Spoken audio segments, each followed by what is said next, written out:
The phone slipped from my fingers and clattered to the floor. My secretary's voice faded into background noise as the words, "Michael is dead," echoed in my mind, bouncing off the walls of my skull like a ricocheting bullet.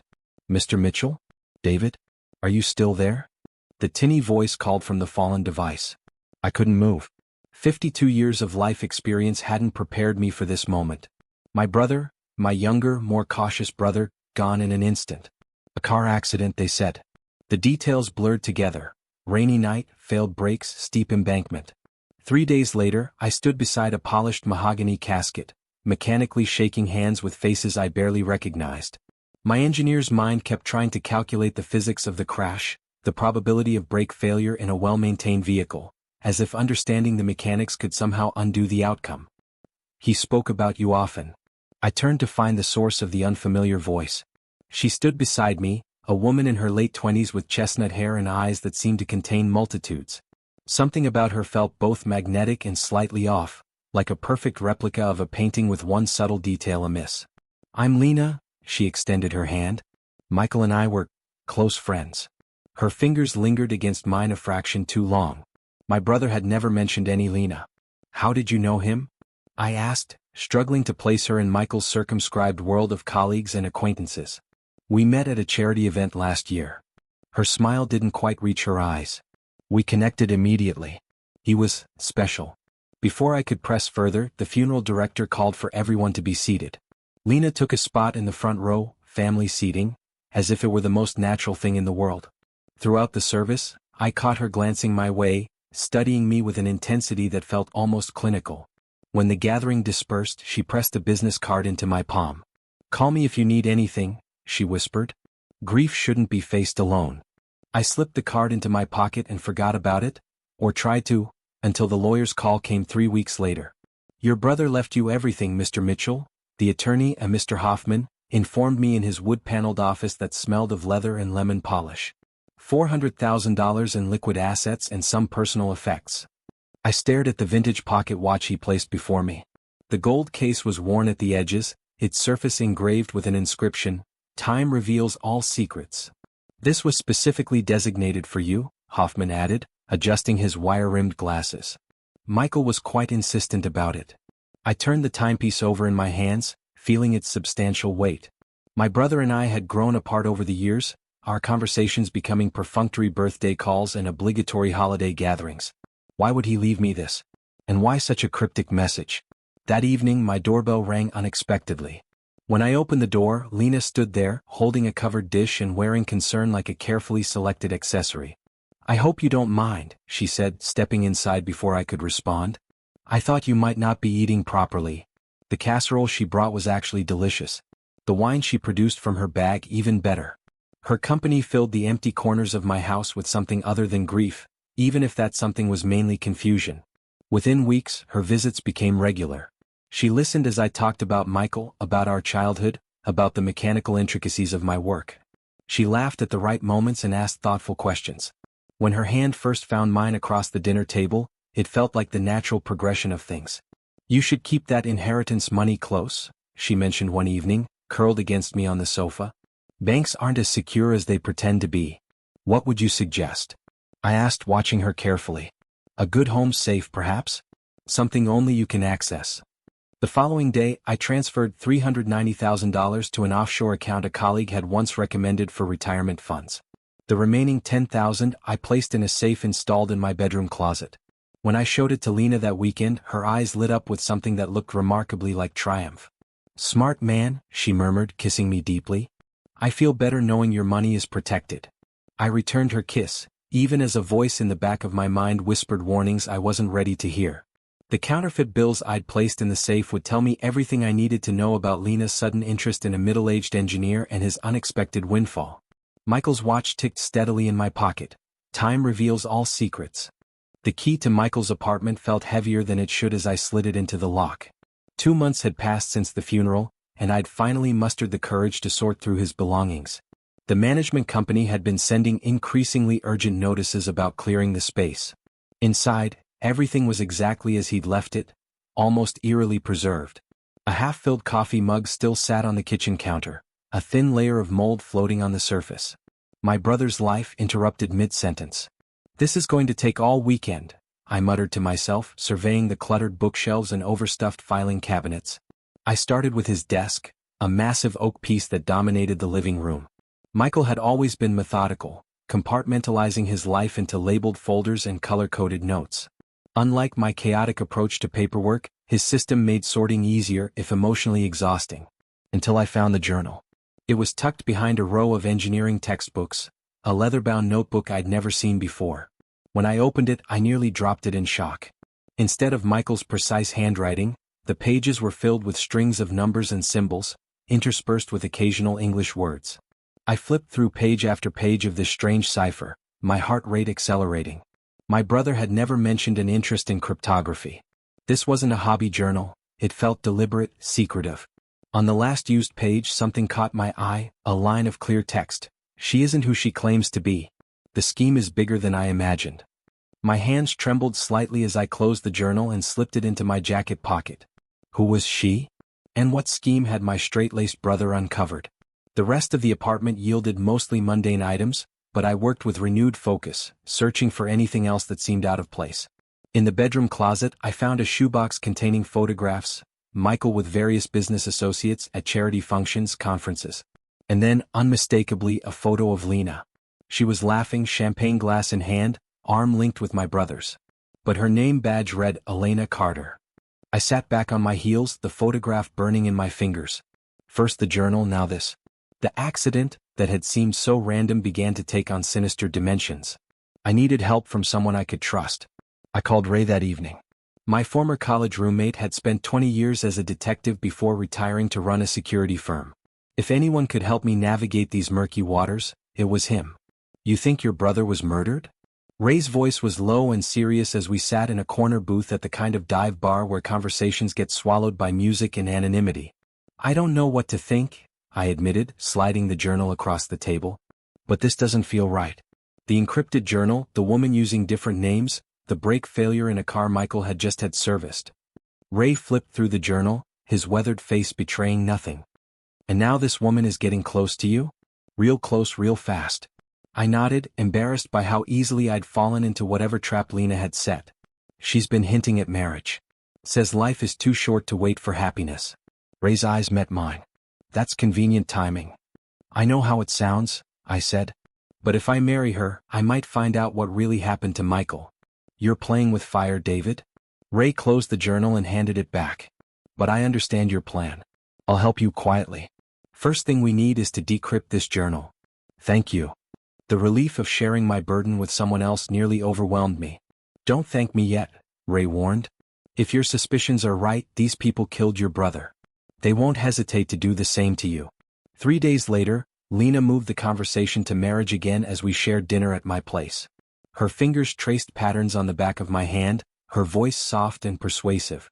We've both been wounded by life, David. You with Michael's death, me with my past disappointments. Why should we deny ourselves happiness? I studied her face, trying to see past the mask to the woman who might have orchestrated my brother's death. In that moment I made my decision. You're right, I said, bringing her hand to my lips. Life is too short for hesitation.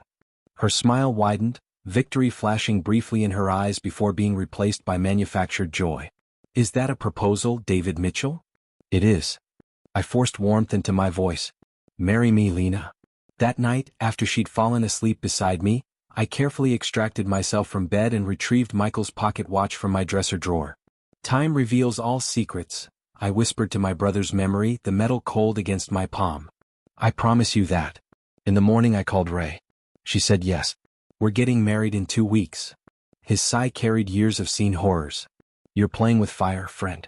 But I understand your plan. What I didn't tell him was how the flames had already begun to consume me, how the line between investigator and willing victim was blurring with each passing day in Lena's company. Somewhere beneath my determination lay a disturbing truth. Part of me still hoped I was wrong about her. A year into our marriage, the facade was wearing thin. Not hers. Lena maintained her loving wife persona with remarkable consistency. It was my pretense of ignorance that threatened to crack under the weight of mounting evidence. It began with a chance sighting, Lena at a cafe downtown when she told me she was shopping with friends. I might have dismissed it had I not noticed her companion, a young man leaning forward intently, his hand occasionally touching hers as they spoke. "Just an old friend passing through town," she explained later when I casually mentioned seeing her. The lie flowed so smoothly I almost admired her skill. "Why didn't you stop by and say hello?" "You looked deep in conversation," I replied, matching her casual tone. "Didn't want to interrupt." That night, as she slept, I placed my first hidden camera in the living room, disguised as a smoke detector that Ray had provided. Within a week, I had 5 cameras strategically positioned throughout our home, each feeding to an encrypted server Ray monitored. The young man returned 3 times in the following month. Always meeting Lena at the same cafe, always during hours she claimed to be elsewhere. Through Ray's connections, we identified him as Ethan Blackwood, a junior associate at the investment firm where Michael had worked. "They're careful," Ray noted as we reviewed footage in his office. "Never mention specific names, always speak in generalities." On screen, Lena leaned close to Ethan. "The timeline needs to accelerate," she said. "He's becoming too curious." "We stick to the plan," Ethan replied. "Victor doesn't want any deviations." I watched my wife's face harden momentarily before melting back into its familiar, attractive configuration. "Victor isn't the one living with him day after day." Ray paused the video. "Victor," he repeated. "First concrete name we've got." Another disturbing pattern emerged from the home surveillance. On days I worked late, Lena would check the safe in our bedroom closet, methodically counting the counterfeit money I'd placed there, sometimes photographing it with her phone. "She's reporting to someone," Ray said. "Confirming the money's still there." I nodded, a cold anger crystallizing in my chest. Time to apply some pressure. The following week, I left a letter from a private investigator on the kitchen counter, deliberately visible but looking as if I'd tried to hide it. The letter referenced an ongoing investigation into the vehicular death of Michael Mitchell, and requested a meeting. Lena found it that afternoon. The cameras captured her panic.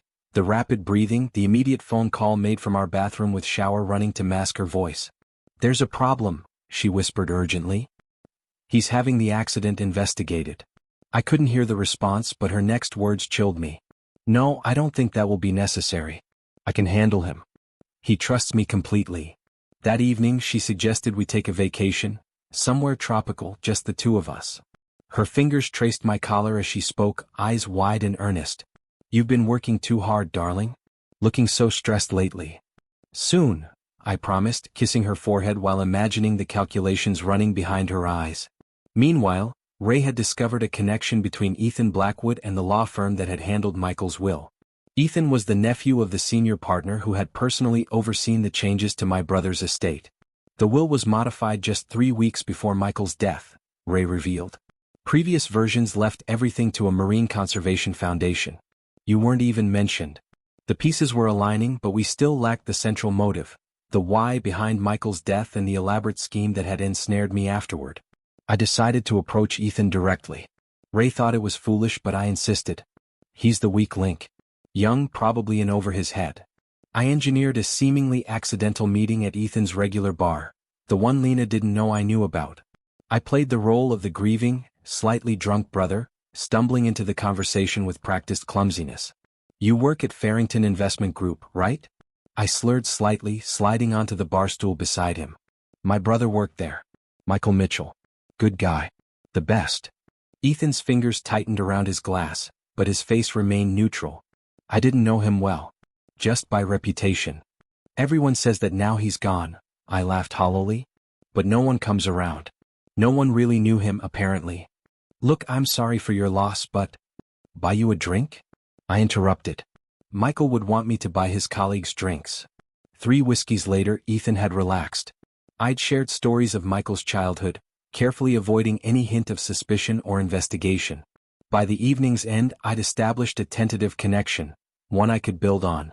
"We should do this again," I suggested as we parted. "It's good to talk to someone who at least knew my brother in passing."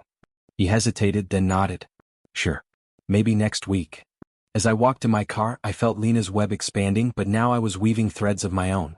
The young accomplice might hold the key to unraveling the entire conspiracy. All I needed was time and careful pressure. And perhaps, I thought, remembering my brother's watch, time was finally on my side. The antique pocket watch sat on my workbench, its gold case catching the light from my desk lamp.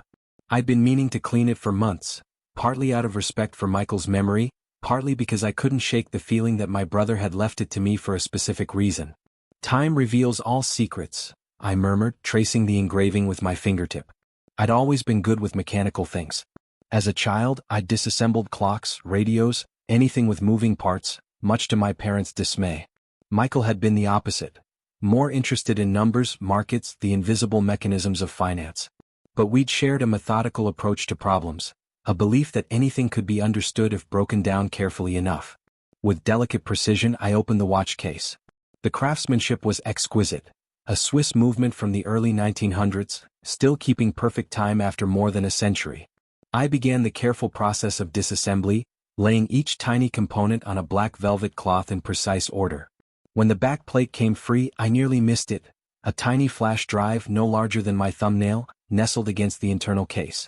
It had been cunningly integrated, looking almost like part of the mechanism itself. My hands trembled slightly as I extracted it. Michael had hidden this deliberately, trusting I would find it. What secrets had cost him his life? In my home office, behind a locked door, I plugged the drive into an air-gapped laptop, one never connected to any network. The contents appeared: dozens of financial records, spreadsheets, photographs, and a single video file. The documents revealed a complex money laundering operation running through a charity called Futures for Children. Millions of dollars moved through seemingly legitimate donations, only to disappear into offshore accounts. At the center of it all was a name that appeared repeatedly: Victor Ramirez, CEO of Ramirez Holdings and the foundation's largest philanthropist. "My God, Michael," I whispered, scrolling through meticulous notes my brother had compiled. "What did you stumble into?" I opened a folder of photographs and felt my stomach drop. There was Lena, or Elena as she was named in the files, standing beside Ramirez at various events. Some photos dated back 3 years, long before Michael's death. In several, her body language suggested intimacy beyond professional association. The video file was brief, just under 2 minutes. It showed Ethan and Ramirez in what appeared to be a private club, speaking candidly. "Mitchell is becoming a problem," Ramirez said, swirling amber liquid in a crystal glass. "He's asking questions about the foundation's Cayman transfers." Ethan looked uncomfortable. "He's respected in the firm. People listen to him." "Then people will need to stop listening," Ramirez replied coldly. "Handle it. Use the girl if necessary. She's proven effective before." The timestamp on the video was just 2 weeks before Michael's accident. I sat back, a cold clarity washing over me. My brother hadn't just stumbled onto financial irregularities, he'd uncovered a criminal enterprise laundering money for what appeared to be a drug cartel, based on the references in his notes. And now I held the evidence that had signed his death warrant. The pieces aligned with terrible precision. Lena, or Elena, had been assigned to Michael, probably to monitor him initially. When that wasn't enough, they arranged his accident. Then, discovering he'd left his estate to me, they deployed her again, ensuring any evidence he might have hidden would be found and destroyed. What they hadn't counted on was Michael's foresight in concealing this drive, or my suspicion of the too convenient relationship Lena had cultivated. I carefully replaced the components of the watch, ensuring the flash drive remained hidden exactly as Michael had placed it. The timepiece resumed its steady ticking, a metronome counting down to whatever came next. That evening, I made a calculated decision. I invited Lena to our bedroom and dramatically revealed all my savings in the safe, the counterfeit money plus an additional $50,000 in genuine bills. "I've been thinking about what you said," I told her, my arm around her waist as she stared at the cash. "About keeping assets away from banks. You were right." Her eyes widened, fingers tightening slightly on my arm. "David, this is security," I finished for her. "For our future." The moment she believed herself alone, she made a call. My hidden cameras captured her excitement. "He showed me everything," she told Ethan. "All of it in cash in a home safe. It's time to move." While she plotted with her accomplice, I met with Michael's former partner, Adrian Reynolds, at an out-of-town diner where we wouldn't be recognized. Adrian looked haunted, constantly scanning the restaurant as we spoke. "I warned him to drop it," he said, voice barely above a whisper. But Michael was like a dog with a bone once he found something wrong. "What exactly did he find?" I asked, though I already knew. Adrian glanced around once more before leaning forward. "Ramirez uses the charity to wash money for the Sinaloa cartel. Michael found the pattern in the donations, large sums coming in from shell companies, then disappearing into administrative costs and program expenses that don't exist. And no one noticed this before? People who notice tend to have accidents. Adrian's hands shook as he lifted his coffee cup. Like Michael. I nodded slowly, the final confirmation settling heavily on my shoulders. Thank you for telling me. Be careful, Adrian warned. You look too much like your brother for my comfort. As I drove home, Michael's watch ticked in my pocket, carrying its deadly evidence. The game had entered a new phase and I was finally playing with a full understanding of the stakes. Cold sheets greeted my outstretched hand the next morning. I blinked awake, immediately alert to Lena's absence. We'd fallen asleep in the same bed after an evening where she'd been particularly affectionate, no doubt celebrating what she thought was the imminent completion of her mission. Lena? I called out, my voice echoing through the empty house. The bedroom closet door stood ajar. Where the safe had been mounted to the wall, only bare drywall remained, with ragged edges where it had been forcibly removed. She hadn't even attempted subtlety. On the kitchen table I found the note. The handwriting was neat and precise, nothing like the hurried scrawl of someone making a hasty escape. You're as naive as your brother. Goodbye forever. Cold. Calculated. No pretense of emotion or regret. Just a final twist of the knife before vanishing. I crumpled the paper in my fist, a strange mixture of vindication and genuine pain coursing through me. Despite everything I knew, some foolish part of me had developed real feelings for the woman who had helped murder my brother. I called Ray immediately. She's gone. Took the safe with her. The whole safe. He sounded impressed despite himself. She must have had help. Those things weigh a ton. Ethan probably, I said. She's been communicating with him regularly. Come to my office. We need to. My phone beeped with an incoming call from an unknown number. Hold on, Ray. Let me call you back. I switched to the other line. Hello. Silence, then shallow breathing. When the voice finally came, it was electronically distorted, unrecognizable. If you want to live, never speak about the watch. The line went dead. My hands were shaking as I called Ray back. Someone knows about the watch, I told him. Just got an anonymous threat. Get out of the house now, Ray ordered. They might be watching it. Meet me at the fishing spot. The fishing spot was our code for an abandoned boathouse Ray maintained under a false name, a secure location equipped with surveillance countermeasures. Within an hour, I was there, laying the watch and its hidden contents on a metal table before him. Jesus, Ray muttered as he examined the documents from the flash drive. Your brother stumbled onto something massive. This isn't just money laundering. These amounts suggest Ramirez is handling the entire financial operation for a major cartel. And Lena? Elena? Whatever her name is. Ray pulled up a series of files.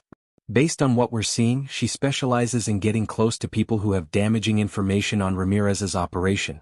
There are references to at least 3 previous assignments before your brother. I swallowed hard. And they all ended up dead? Or discredited, disappeared, institutionalized, Ray said grimly. Depends on what was most convenient. We spent hours tracking the complex network of financial transactions. By accessing bank records through Ray's former police contacts, we discovered a pattern of offshore accounts linked to shell companies Lena had established under various aliases. Elena Carter, Emily Collins, Elizabeth Chambers, Ray read off. She sticks with the same initial. Easier to respond naturally that way. Ethan mentioned her previous work on the recordings from my house, I said.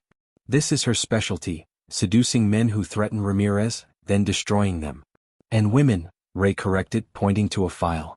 One of her targets was a female journalist investigating the charity's finances. The depth of the deception was staggering.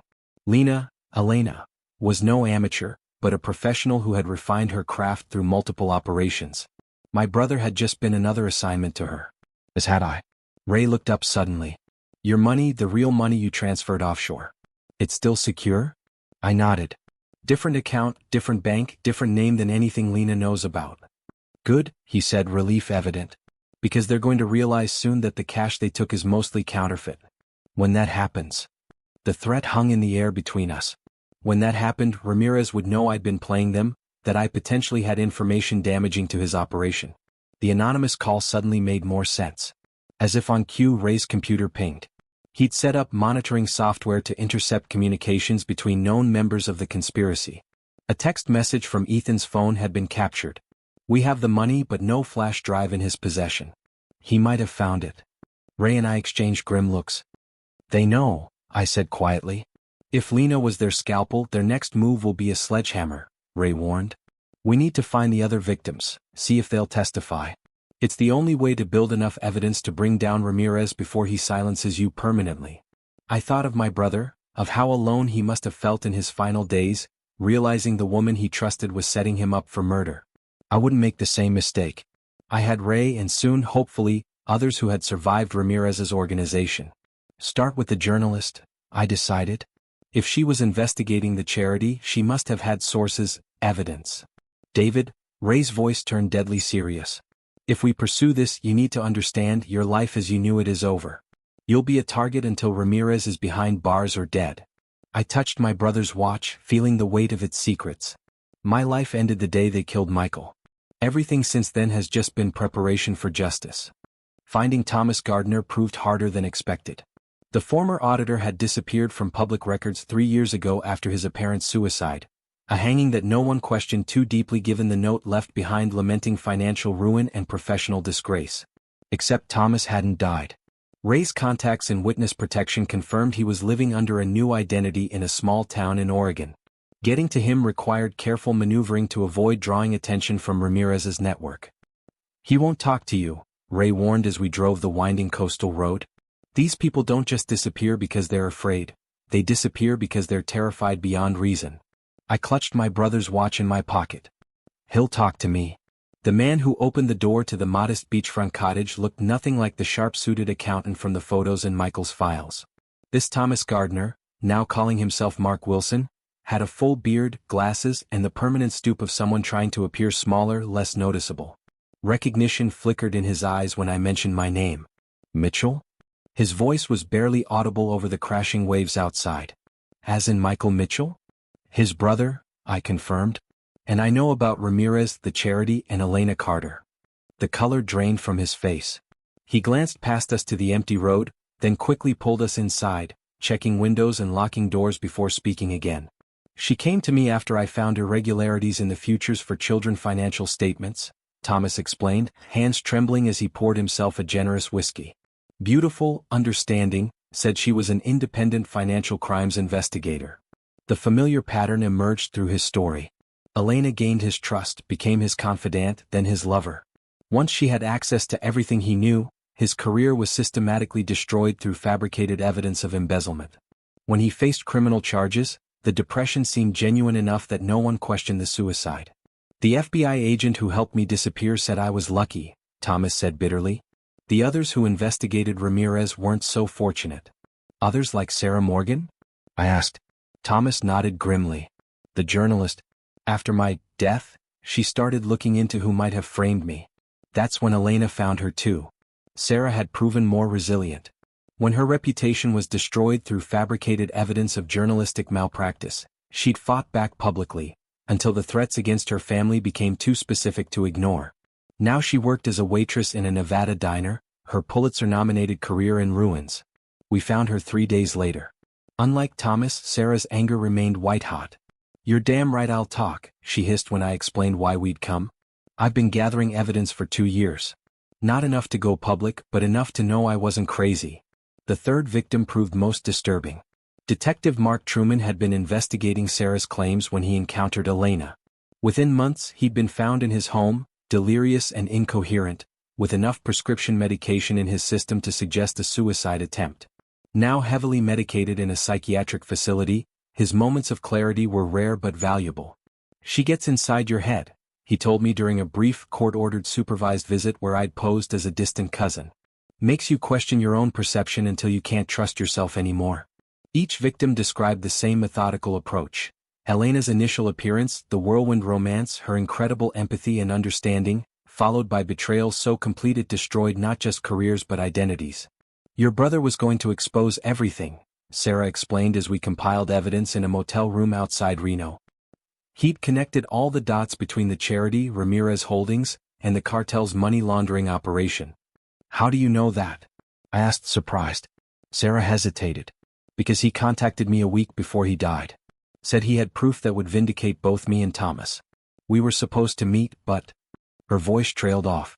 We both knew what had happened instead.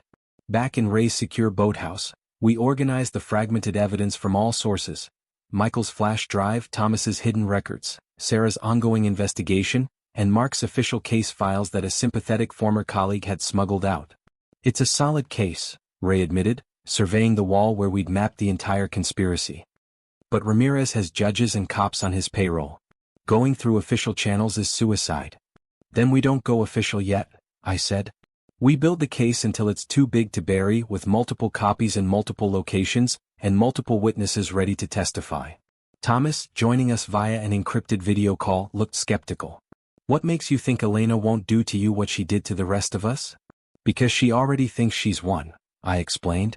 "She believes she has my money and that I'm ignorant of her real identity and purpose. That gives us the element of surprise." "I'll testify," Thomas said finally, "but only if you can guarantee protection.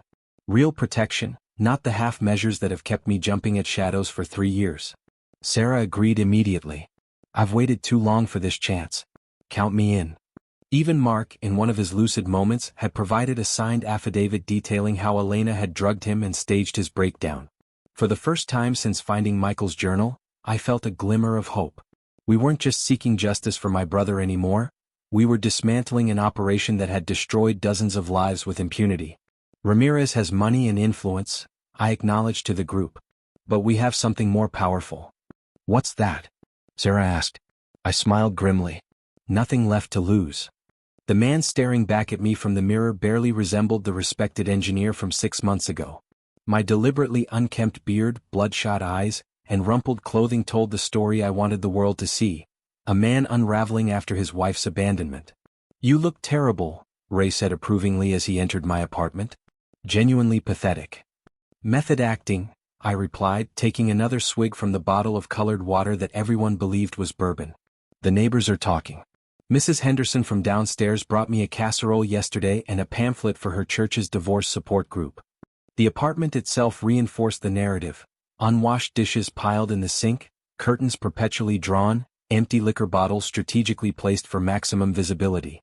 I'd even started missing work, calling in with slurred speech and increasingly implausible excuses. "Your boss called me," Ray informed me, setting down a bag of actual groceries amid the staged squalor. "He's concerned about your downward spiral. Wanted to know if I could intervene before he has to terminate you." "Perfect," I nodded. "How's our other project progressing?" Ray's expression turned serious as he pulled out a secure tablet. "DA is interested. Very interested. They've been trying to build a case against Ramirez for years but couldn't get close enough. The evidence from Michael's flash drive gives them the financial framework they've been missing. 4 weeks now, we've been carefully feeding information to a select group of federal agents, building the case methodically while maintaining my cover as a broken man. The evidence from Michael's investigation, combined with testimonies from Thomas, Sarah, and occasionally lucid affidavits from Mark, had painted a comprehensive picture of Ramirez's operation. They want to move on the charity next month," Ray continued. "Freeze the accounts, seize the records. But they need more direct evidence linking Ramirez to the day-to-day money movements." I rubbed my face tiredly, not entirely an act after so many sleepless nights. "That's what we don't have. Michael found the patterns, but not the smoking gun of Ramirez giving explicit instructions. Which is why our little performance needs to continue," Ray reminded me. "If Elena thinks you're falling apart, Ramirez might get careless." That evening, I posted another carefully crafted message on social media: my 4th public plea for Lena to return. The language was deliberately pathetic, sprinkled with references to my drinking, depression, and deteriorating work situation. "I know we can work through this," I wrote. "Whatever I did wrong, I can fix it. Please come home. I'm not whole without you." Each humiliating word was calculated to reach her through the fake profiles we knew she monitored. The comments would flow in, friends expressing concern, colleagues suggesting therapy, all adding to the illusion of my collapse. 3 days later, the response I'd been waiting for arrived: a private message from a newly created account. "Maybe we could talk. But you need to accept that it's over between us. What you did hurt me deeply." The breathtaking audacity of her claiming victimhood almost made me laugh. Instead, I crafted a desperate reply, begging for a chance to apologize in person. Meanwhile, beneath the surface of my public disintegration, our investigation accelerated. Ray's police connections and the DEA resources had uncovered another layer to Ramirez's operation. Ethan Blackwood wasn't merely a nephew of the lawyer who had altered Michael's will. DNA records revealed he was Ramirez's unacknowledged son from a decades-old affair. That explains his position of trust, Sarah noted during one of our secure meetings. Ramirez keeps the family connection quiet to protect his legitimate heir's inheritance, but uses Ethan for sensitive operations. This information provided the leverage we needed for the next phase.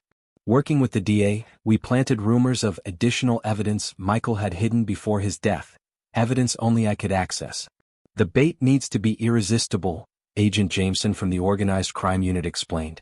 Ramirez is too careful to act directly against you without confirmation you actually have something damaging.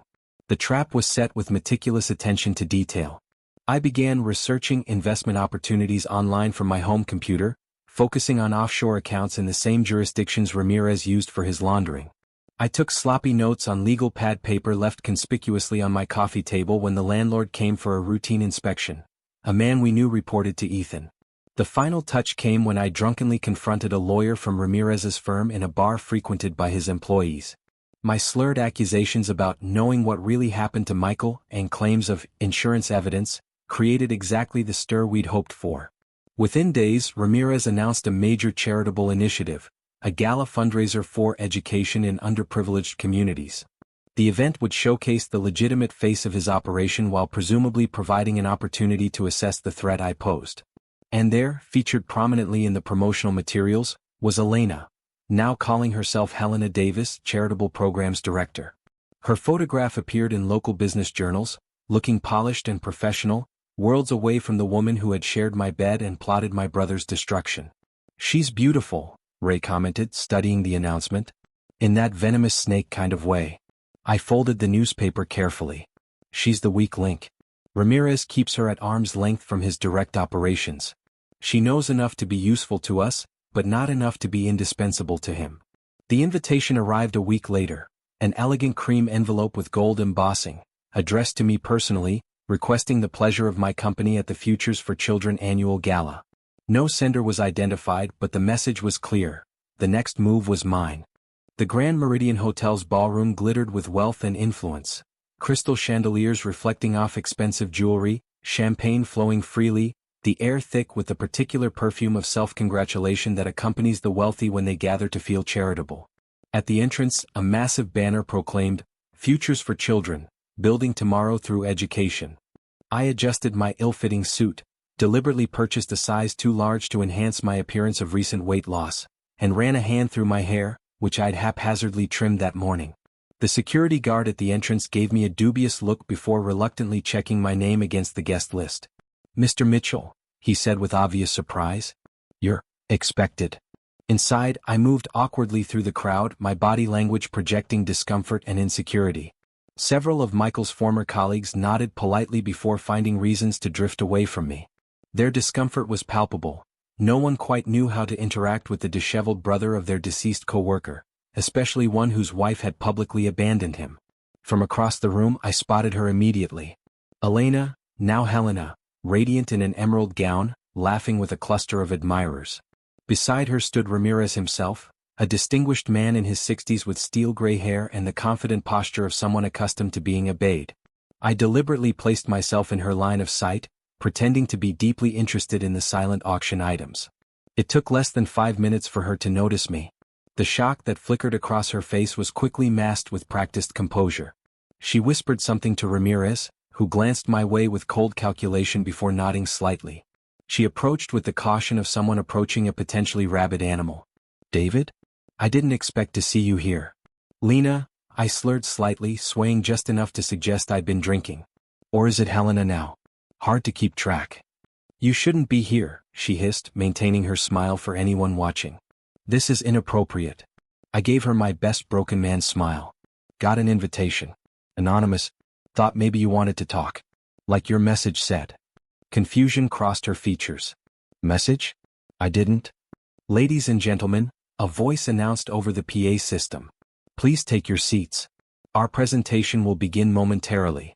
Elena, Helena, seized my arm with surprising strength. "Listen to me carefully. After the presentation, leave quietly. I'll meet you tomorrow to talk." But you need to go. Sure, I nodded excessively. Whatever you say, honey. She guided me to a table at the back of the room, far from the stage where Ramirez was now taking his position at the podium. Stay here, she ordered before hurrying back to her front row seat. I watched Ramirez begin his speech about the Foundation's commitment to underprivileged children. His smooth, practiced delivery spoke of private schools and voice coaches, the polished veneer of legitimacy covering a foundation built on blood money. As he spoke, I caught Elena's eye across the room. She was watching me with obvious discomfort, likely wondering how to extract me from the event without causing a scene. When she turned to whisper something to Ethan, I made my move. With practiced clumsiness, I bumped into a catering staff member, apologizing profusely while slipping him the flash drive exactly as we'd rehearsed.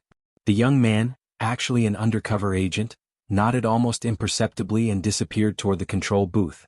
Ramirez was now introducing the Foundation's new educational initiative, gesturing toward an impressive display of graphics on the massive screen behind him. With your generous support, we can expand our scholarship program to reach another 500 deserving children this year alone. The polite applause was cut short when the screen suddenly flickered. Ramirez turned, momentarily confused, as his carefully prepared presentation disappeared. In its place appeared a spreadsheet, one of the documents from Michael's flash drive, showing the intricate web of money transfers from the Foundation to shell companies in the Cayman Islands. What is? Ramirez began, but was interrupted as the display changed again, now showing photographs of him meeting with known cartel members. The ballroom erupted in confused murmurs. Security personnel rushed toward the control booth, but the presentation continued relentlessly, now displaying audio transcripts of Ramirez discussing cleaning procedures for incoming cash. Elena's face had gone sheet white. She rose from her seat, looking frantically around the room until she spotted me. The hatred in her eyes would have been frightening if I hadn't been expecting it. The final blow came when the screen displayed a video, Ethan and Elena in what they thought was a private conversation, discussing my brother's death. The breaks failed exactly as planned, Ethan was saying. Mitchell never had a chance. Elena's cold laugh echoed through the suddenly silent ballroom. One problem solved. Now we just need his brother to play his part. Chaos erupted. Guests rushed toward exits, phones appeared as people began recording, and Ramirez desperately ordered his security team to shut down the presentation. But it was too late. The truth was out, broadcast to the entire assembled elite of the city, and more importantly to the dozens of federal agents who had quietly surrounded the building during the evening. As Ramirez lunged for a side exit, he came face to face with Agent Jameson and a team of armed officers. Across the room, Ethan was already being handcuffed, his expression one of stunned disbelief. And Elena, my wife, my brother's murderer, locked eyes with me across the chaos of the ballroom. In that moment, her mask dropped completely, revealing the cold calculation beneath. She didn't run. Instead, she smiled slightly as if acknowledging a worthy opponent. Then the authorities reached her and the smile vanished. The arrest of Victor Ramirez dominated local news for weeks. Helicopter footage of him being led from the Grand Meridian in handcuffs played on an endless loop, interspersed with clips from the charity gala's explosive conclusion. Reporters camped outside my apartment building, hungry for statements from the man who had brought down one of the city's most prominent businessmen. Mr. Mitchell, how long had you known about Mr. Ramirez's criminal activities? Did you suspect your wife was involved from the beginning? Were you ever afraid for your life during your investigation? I declined all interviews, emerging only for scheduled meetings with prosecutors and later to testify. My brother deserved justice, not sensationalism. 2 weeks after the arrests, I sat across from Elena in a sterile interview room at the Federal Detention Center. Her orange jumpsuit contrasted sharply with her still perfect posture.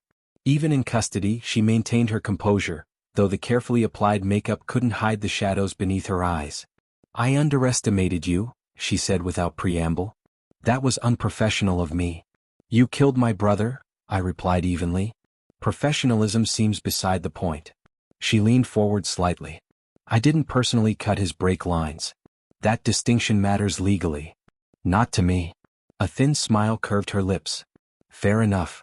She glanced toward the one-way glass where I knew federal agents were monitoring our conversation. They think I'm going to give them Ramirez to save myself. That's why they arranged this little reunion. And will you? She studied me for a long moment. I still have access to certain offshore accounts. Information the feds don't have yet. I could make it worth your while. Are you trying to bribe me? I asked, incredulous despite everything I knew about her. I'm offering a business arrangement, she corrected. Half of several $1 million in exchange for your selective memory during testimony. We both walk away with something. I reached into my pocket and placed a small recorder on the table between us. You never learn, do you? Her eyes widened almost imperceptibly as I pressed stop on the device. The mask of control slipped just enough to reveal genuine shock before she recovered. You really did love him, she said softly. Your brother. Yes, I answered simply. I did. As I stood to leave, she called after me. For what it's worth, he wasn't supposed to die. It was just meant to scare him into backing off. Things escalated. I paused at the door. Save it for the jury, Elena. They might care. I don't. The trial began 3 months later. Thomas Gardner emerged from hiding to testify, his voice steady as he identified Elena as the woman who had engineered his professional destruction. Sarah Morgan followed, bringing years of meticulous journalistic research that corroborated everything on Michael's flash drive. Most damaging was Detective Mark Truman's testimony. Now recovered from the drugging that had left him institutionalized, he presented evidence of the systematic campaign to discredit him once he began investigating the charity's finances. She visited me in the hospital, Mark testified, pointing directly at Elena, brought flowers, and while arranging them by my bed, increased my morphine drip to ensure I remained incoherent when investigators came to interview me. Ethan Blackwood crumbled under cross-examination, eventually accepting a plea deal in exchange for testimony against Ramirez. His detailed account of the organization's structure, including names of corrupt officials on Ramirez's payroll, expanded the investigation far beyond the original case. Elena mounted the only significant defense, hiring a team of high-priced attorneys who argued she was merely following orders, a victim herself of Ramirez's manipulation. My client was in fear for her own life, her lawyer claimed. Mr. Ramirez's organization is known for brutally punishing disloyalty. She had no choice but to comply with his directives. The strategy might have worked had it not been for the video from the gala, her cold laugh as she discussed Michael's death playing repeatedly for the jury, and the recording of her attempting to bribe me during our detention center meeting. When the verdict came, it was comprehensive. Ramirez received multiple life sentences for racketeering, money laundering, and conspiracy to commit murder. Ethan's cooperation earned him a reduced sentence of 15 years. Several minor players in the organization received various terms based on their involvement. Elena's sentencing was the last, and the only one I attended in person. She stood straight back before the judge, showing no emotion as he reviewed her crimes. The court finds your actions particularly reprehensible, he stated. You specifically targeted vulnerable individuals, exploiting their trust and emotions before destroying their lives. You show no remorse and indeed attempted to continue your criminal activities even after arrest. She finally looked in my direction as the sentence was announced. 25 years without possibility of parole. The substantial assets of Ramirez's organization were seized, with the court directing a significant portion toward compensating his victims. Thomas, Sarah, and Mark would receive funds to rebuild their shattered lives, as would the families of those who hadn't survived the organization's attention. As I left the courthouse for the final time, a reporter called out, "Do you feel justice has been served, Mr. Mitchell?" I paused, considering the question seriously. Justice? Perhaps. But nothing brings my brother back. Nothing erases what these people did to countless victims. What we have is accountability, and that will have to be enough. Behind me, the doors closed on Elena as she was led back to detention. The woman who had shared my home, my bed, and plotted my destruction, disappearing to serve a sentence that could never truly balance the scales. 1 year after the trial, I stood before an audience in the newly renovated office building downtown. The sleek glass and steel structure housed what had become my life's purpose, the Michael Mitchell Foundation for Victims of Financial Crimes.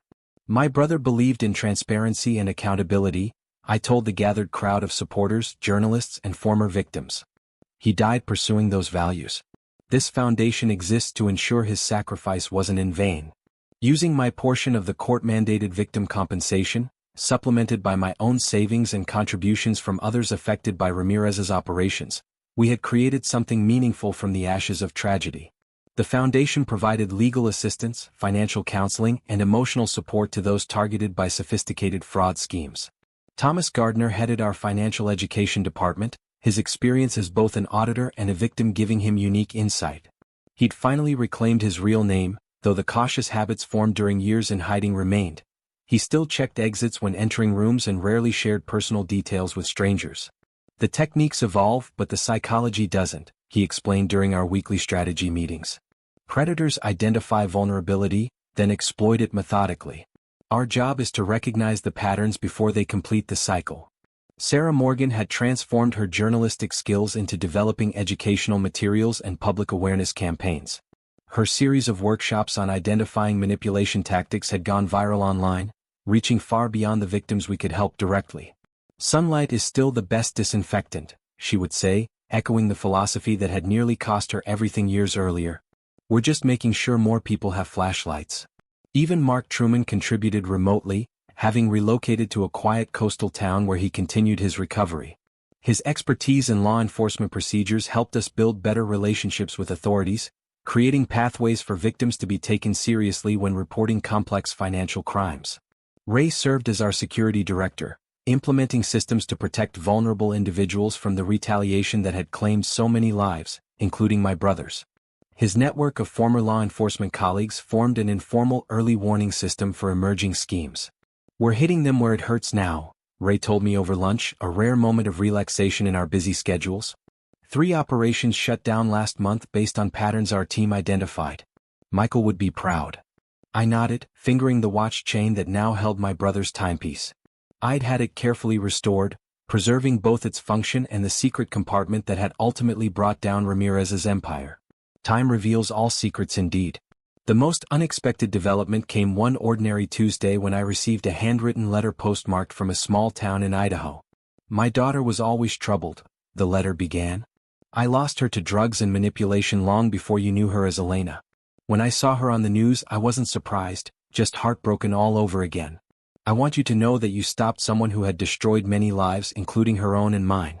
Thank you for ending what I couldn't. It was signed simply, Margaret Carter, with no return address, a woman reaching out from the wreckage her daughter had created, finding clarity where I had once sought only vengeance. 5 years to the day after Michael's death, I visited his grave alone. The simple granite headstone bore only his name, birth and death dates, and the words Truth Seeker beneath. I placed his pocket watch on top of the stone, letting the afternoon sun catch its polished surface. We did it, Michael, I said quietly. The foundation helped its 100th family last week. People are listening now. He would be so proud. I turned, startled by the voice. Sarah stood a few yards away, holding a small bunch of wildflowers. She approached hesitantly, placing the flowers beside the watch. I'm sorry for intruding, she said. I come here every year on this day. Usually earlier in the morning. You knew him better than you initially told me, I remembered aloud, recalling what she'd revealed during our investigation. Her smile was tinged with old grief. We were careful. Michael worried Ramirez might target me if our relationship became known. Turns out he was right to worry. We stood in comfortable silence for a moment, 2 people connected by loss and purpose. Would you like to get coffee? I asked finally. I'd like to hear more about him, the parts one missed during those years we drifted apart. Later that evening, we sat on a hillside overlooking the new foundation headquarters. Lights glowed from the windows where the night staff continued their work, a beacon in the literal and figurative sense. Sometimes the darkest betrayals produce the brightest light, I reflected, watching cars pass on the street below. Michael would have appreciated the irony that his death ultimately saved so many people from the same fate. Sarah's hand found mine in the gathering dusk. That's what legacy really means, isn't it? Not money or possessions, but the change you create that continues after you're gone. I nodded, feeling something akin to peace for the first time in years. The foundation wasn't just my brother's legacy, it had become mine as well.